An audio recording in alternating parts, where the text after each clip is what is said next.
কি করছো? আজ তো রবিবার, আজ তো কিছু দেখালে না, কি আনলে বাজার থেকে দেখাও। এই যে এখানে দেখো, এই যে কাতলা মাছ ভাজা হচ্ছে। এই দেখো দই কাতলা করবো। এই দেখো দই কাতলা করবো। এই যে এখানেও মাছ, এখানেও মাছ। আর এখানে দেখো একদিকে পালং শাক বসিয়েছি, আলু বেগুন কুমড়ো সব কিছু দিয়ে পালং শাক। এখানে মাথা ভাজছি। আর এখানে দেখো এই যে আমাকে দেখো এই, তারপর দেখো এখানে ওই যে মাছের তেলের বড়া করব। আর এখানে দেখো এই যে কাচকি মাছ, এই যে কাচকি মাছের চচ্চড়ি করবো। তো ও তো পাচ্ছি না, বাবা তো সব মাছ ধুয়ে দিয়েছে, আমি তো আর এক হাতে পাচ্ছি না।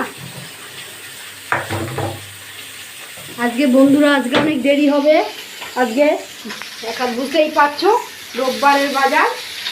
এখানে পালং শাক বসিয়েছি, মাছের মাথা বসিয়েছি, কাচকি মাছ করব, দই কাতলা করব, মাছের তেলের বড়া করব। টাটা।